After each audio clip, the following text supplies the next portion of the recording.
I can still picture the day Jack strolled into my life like it was just yesterday. I was in a tiny cafe, sipping on their cheapest coffee and trying to sort out my thoughts. Then he walked in, looking like he stepped out of a movie scene. No fancy lights or music, just the jingle of the doorbell and the smell of stale coffee mingled with his aftershave. "Mind if I sit here?" he asked, flashing me a charming smile and pointing to the empty chair across from me. "Go ahead," I said, trying to play it cool despite my surprise at his sudden appearance. We hit it off right away, like two peas in a pod. We had the same interests, from binge-watching cheesy TV shows to arguing over the best pizza topping, pineapple, no doubt. Soon, we were serious about each other, not just casually hanging out. It felt like we had known each other forever. And before we knew it, marriage was on the table. But then came the tough part. Let me tell you, his parents were a handful. Meeting them for the first time was like stepping into a lion's den with a juicy steak strapped to my back. They had this way of smiling while silently judging you, deciding if you were up to par or not. "You're the one Jack can't stop talking about, huh?" his mom said, her tone more frosty than friendly. "Yep, that's me," I replied, trying my best not to let her intimidating aura get under my skin. His parents wasted no time in expressing their desire for us to sign a prenup. I wasn't interested in their money, but their approach left a sour taste in my mouth. "I'll sign your prenup," I told them. "But here's the catch. If one of us cheats, the cheater owes $200,000. Jack looked stunned, like I'd slapped him with a wet fish. "Babe, I'd never cheat on you," he insisted, his expression dead serious. "Yeah, well, my ex said the same thing before I caught him cheating," I shot back. It was either this deal or nothing. Jack eventually agreed, though his parents didn't seem too thrilled about it. We figured that settled the matter, but we were in for a surprise. One evening, we were cozied up on our old squeaky couch. We always talked about replacing it, but it held too many memories to let go. The TV droned on in the background, but we were too wrapped up in planning our dream trip to Switzerland. We knew it would stretch our budget thin, but we were determined to make it happen. Picture it, Jack. The food, the wine, the art. "We have to go," I exclaimed, excitement lighting up my eyes. Jack chuckled and pulled me closer. "Linda, you had me at food, but let's face it, our bank account is more suited for backyard camping than a fancy trip to Geneva." I nudged him teasingly. "Then we'll save up. We'll cut back on things we don't really need, like your video games." He feigned shock. "Not the video games. Take my shirts, my shoes, even my beloved coffee maker, but spare the games." We shared a laugh. That was us in a nutshell, dreaming big while staying grounded in our simple life. And we were content. Our happiness didn't just lie in grand adventures, it was also in the everyday moments, like Jack's attempts at cooking breakfast on Saturdays. He wasn't a culinary master, but he had somehow perfected scrambled eggs and toast, which he proudly served with his less-than-perfect coffee. "I'm feeling scrambled eggs today. What do you think?" he'd ask, already making his way to the kitchen. "Only if you promise not to burn the toast this time," I'd tease back, adding, "and I'm taking charge of the coffee." One day, as we tackled the dishes together, a mundane chore that felt special because we did it side by side, Jack broached a topic we'd been avoiding. "Linda, we need to talk about, starting a family," he said, breaking the comfortable silence. I paused, holding a plate in my hands. "I know it's just scary, isn't it? What if it doesn't happen for us?" Jack turned to me, drying his hands on a towel. "Then we'll face it together. But we won't know until we try, right? How hard can it be?" He chuckled, a mix of nerves and affection in his tone. Famous last words, huh? But that's us. Whatever life threw at us, we tackled it together. Even when his mom started dropping hints about wanting grandchildren every chance she got, we handled it. "Linda, dear, when are you going to give me some grandbabies? You're not getting any younger, she'd say, her tone sugary but her message clear as day. I'd hold my tongue, flash a smile, and chirp, "We're on it, right, Jack?" And he'd chime in, "Mom, chill out, okay? These things don't happen overnight." But as time passed, the pressure mounted. It wasn't just from his mom, but from us too. We longed for a family, but it wasn't falling into place as easily as we'd hoped. Since Sophia found a new hobby in making my life tough, our home felt like a war zone. her sharp words the main ammo. It all boiled over during one Sunday lunch meant to be serene and easygoing. Right on cue, Sophia barged in uninvited just as we were about to dig in. The atmosphere turned tense the moment she stepped in, her eyes scanning the room like she was inspecting a battleground. "Well, isn't this a quaint little setup?" she sneered, eyeing the modest meal I'd whipped up. "Quite the effort, Linda. Looks like you've been slaving away in the kitchen all morning, trying to keep the peace and mustered a smile. It's nothing fancy, Sophia. Just something simple and quick. Please, take a seat." As we settled at the table, she launched into her usual spiel. "You know, Linda," Sophia began, her tone dripping with condescension, "I was chatting with Mrs. Charlotte the other day, and she mentioned how her grandson just became a dad. It got me thinking, when are you and Jack going to give me some good news? Time's ticking, you know." My cheeks flushed with a mix of embarrassment and frustration. I glanced at Jack, hoping for some backup, but he suddenly seemed very engrossed in his meal. "Mom, seriously?" Jack finally mumbled, but it lacked conviction, and we all knew it. Undeterred, Sophia pressed on. "I hate to be blunt, but you're not getting any younger. You work hard for your money. Why waste it on Linda if she can't fulfill her basic duties as a wife? Hiring help for cleaning and cooking would be much more efficient, don't you think?" That was the last straw. "Sophia, I'm doing my best here," I blurted out. "It's not like I don't want kids. And as for the house and cooking, I didn't realize marriage came with a job description." Sophia scoffed. "Marriage isn't a free ride, Linda. You have responsibilities, and frankly, you're not meeting them." The air grew heavy with tension, and tears threatened to spill from my eyes. But what hurt the most wasn't Sophia's harsh words. It was Jack's silence. When he finally spoke, it wasn't in my defense. "Mom's right, maybe we should consider getting some extra help around here. It would take some weight off your shoulders too," he suggested. His words felt like a stab in the back. It was clear I was alone in this. In the days that followed, Sophia's visits became more frequent and her criticisms sharper. She'd scrutinize every corner of the house, pointing out any flaw. "You call this clean?" she'd sneer. "Looks like a pigsty to me." Then came the jabs about my appearance. "Is that what you're wearing? A wife should dress to please her husband. No wonder Jack seems exhausted. He comes home to this." I tried to stand up for myself. "Sophia, I dress for myself, not Jack. And he's tired because he works hard, not because of my outfit." But it was pointless. Sophia had made up her mind about me, and nothing I said seemed to make a difference. Jack's lack of support hit me the hardest. Every night after his mom's departure, we'd end up arguing. "Why won't you defend me, Jack? She's bulldozing over us, and you're just standing by." "Linda, she's set in her ways. What do you expect me to do? Kick my own mom out?" "No, but I expect you to be my partner, to stand with me, not her." It became evident that this went beyond Sophia's disapproval. It was about us, our marriage, and whether we could withstand the onslaught of Sophia's criticisms.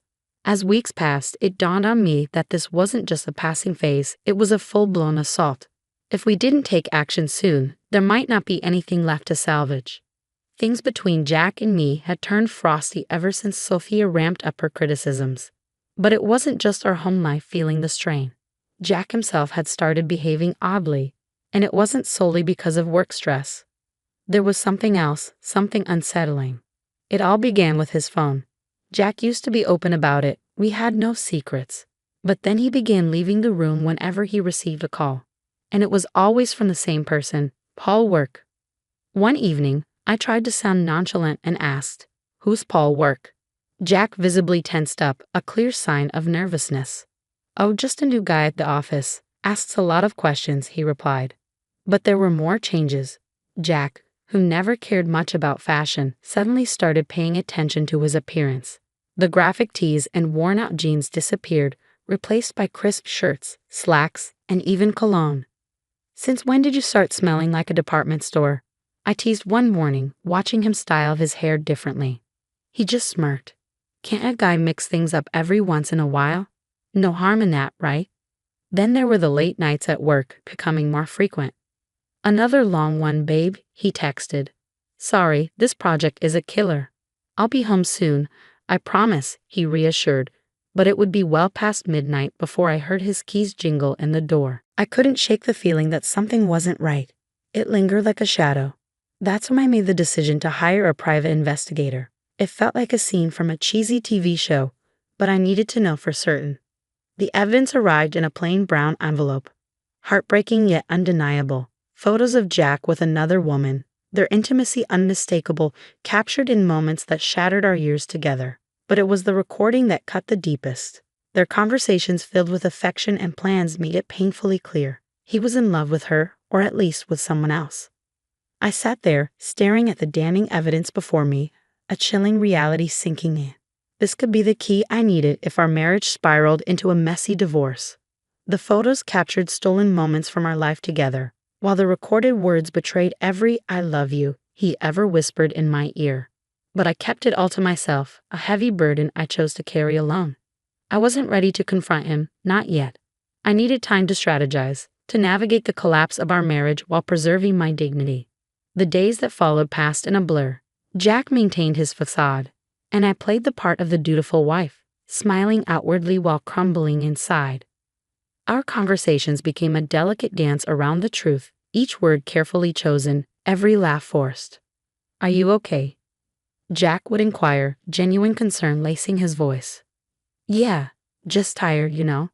Work's been hectic," I'd respond, the lie bitter on my tongue. It seemed like just another ordinary day until I accidentally overheard a conversation that would change everything. As I passed by Jack's office, the door slightly ajar, their voices drifted out. It was Jack and his mother, Sophia, and their conversation wasn't casual. Their tones were serious, filled with purpose. "I can't keep this up, Mom. It's not just about having kids anymore. I don't feel the same way about Linda.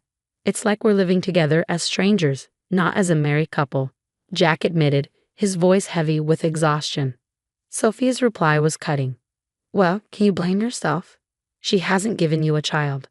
And what else has she really brought to this marriage? But let's not be hasty. My 65th birthday is approaching, and we wouldn't want to miss out on a generous gift from her, would we?" Her cynicism felt like a stab in the heart. They were using me, planning to keep me around just long enough to benefit from a lavish birthday present before discarding me. "Exactly, dear. Just a bit longer," Sophia affirmed, her words dripping with malice. I stood there, stunned and furious. They were plotting to push me out of the family as effortlessly as crossing off an item on a shopping list. The pain ran deep, but it fueled a burning desire for vengeance within me. They thought they could manipulate me and discard me at their convenience. I was determined to prove that I wasn't just a pawn in their twisted game. A few days later, we gathered for a family dinner that felt more like a scripted performance than a meal. Sophia brought up her impending birthday with a smile that made my stomach churn. Leaning in, she asked, "So, Linda dear, what do you have planned for my birthday? Something special, I hope." I met her gaze calmly. "Actually, Sophia, I've been thinking of arranging a dinner at the city's most luxurious restaurant, an unforgettable evening." Her eyes gleamed with anticipation, and she exchanged a satisfied glance with Jack. They believed they had me cornered, but they didn't realize I was already 2 steps ahead. "Oh, Linda, that sounds lovely. Just close family, you know, keep it intimate," Sophia cooed, her voice oozing with insincerity. "Absolutely, Sophia. We'll make it a memorable occasion," I replied, the words leaving a bitter taste in my mouth. The weeks leading up to Sophia's 65th birthday felt like a slow march towards a reckoning. Every smirk from her and every indifferent nod from Jack fueled my resolve. My plan was straightforward yet daring. Orchestrate a lavish dinner as a supposed gesture of affection, then unveil a monumental surprise. As with all well-laid plans, the devil was in the details. The night before the party, our home crackled with tension. Jack, oblivious to the storm brewing, lounged casually on the couch, absorbed in his phone. "Everything ready for tomorrow?" he inquired, still glued to the screen. "You could say that," I replied, my voice masking the turmoil within. The day arrived, and as guests streamed into the opulent dining room we had reserved for Sophia's celebration, anticipation hung heavy in the air. My pulse quickened, not from nerves, but from the excitement of what was to come. Sophia, relishing the spotlight, luxuriated in the grandeur of her surroundings. "Oh, Linda, you've truly outdone yourself. This place is divine," she proclaimed loudly enough for neighboring tables to hear. As we settled in, the evening unfolded with the peculiar cheer typical of family gatherings. Laughter rang out, stories were shared. Then, as the dessert plates were whisked away, the waiter approached with the climax of the evening. The bill. He leaned in discreetly and murmured the staggering dinner costs. $66,000. I handed over my credit card, my action going unnoticed by most. Then, with a strained smirk, Jack decided to drop his bombshell. Linda, it's time for the truth. I'm done with this, with us. I want a divorce. His words hung heavily in the air, suffocating the room. Before I could fully process his announcement, Sophia, sharp and unyielding, interjected. Well then, now that's out in the open, it's best you leave, Linda. Tonight is about family, and well, you're no longer part of ours. The room fell into a hushed silence, every gaze fixed on me, awaiting my response. But I refused to crumble. With a composure I didn't truly feel, I rose from my seat, nodded, and departed without a word. The chill of the night air slapped against my skin as I made my way home, the weight of finality crashing over me in waves.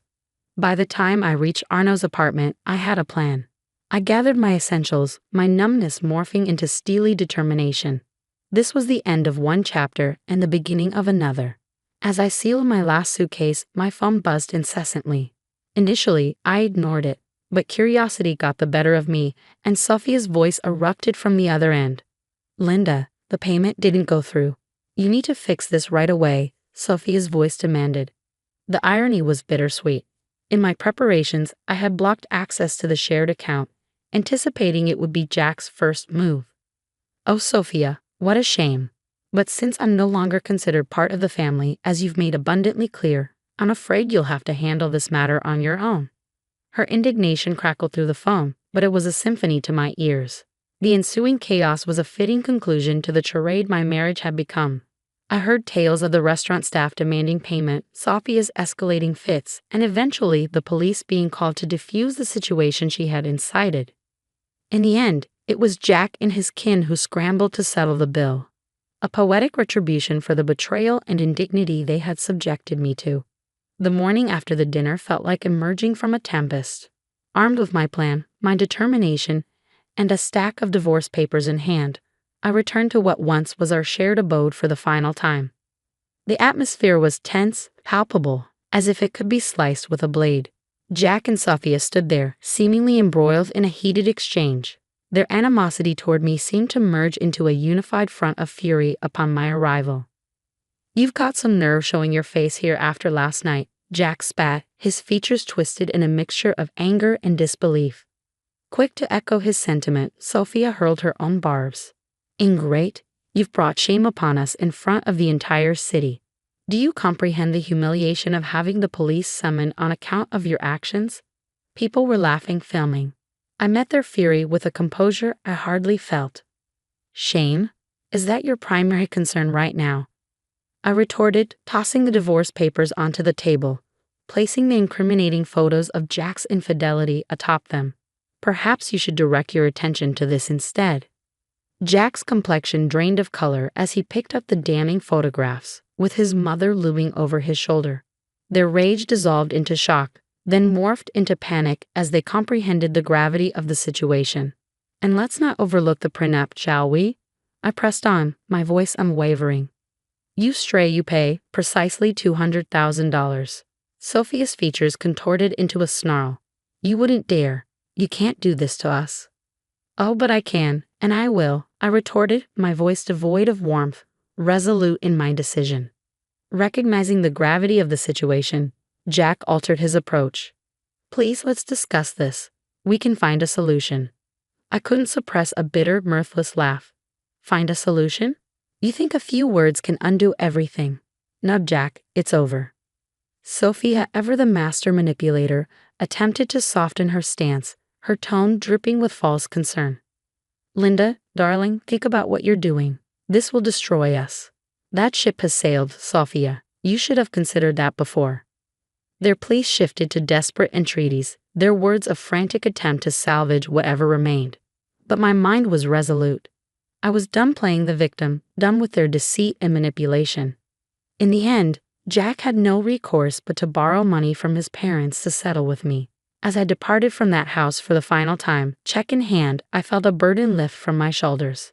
After all that transpired, I was finally liberated. I used the money from Jack to secure a down payment on a modest yet snug abode of my own. It's remarkable how much tranquility you can find in a residence that's solely yours, where each nook feels like a sanctuary away from the tumult of the past. Life is calmer now, and I wouldn't have it any other way. I have a job that keeps me occupied, amiable neighbors who offer nods and smiles, and a petite garden that's entirely mine to tend to. Occasionally, I catch wind of gossip concerning Jack and Sophia. Just the other day, while grabbing coffee from the local spot frequented by the community, I bumped into an acquaintance from the old neighborhood. After some polite chit-chat, they leaned in, lowering their voice, and whispered, "Hey, have you heard the latest scoop about your ex and his mom?" Their eyes gleamed with intrigue. I arched an eyebrow, intrigued yet detached. Can't say that I have. Do share. They seem to relish divulging the news. Apparently, Sophia isn't too thrilled with Jack's new girlfriend. Rumor has it they're quarreling like there's no tomorrow. Puts your situation in a whole new light. We moved on from the topic, but as I strolled away with my coffee, I felt a profound sense of relief. There was a time when such news would have unsettled me, but now it's simply another chapter in someone else's tale. These days, my greatest worries revolve around whether my tomatoes will ripen before the squirrels snatch them, or if I'll ever master yoga without resembling a newborn deer on ice. Life is simpler, quieter, and considerably sweeter on this side of the chaos.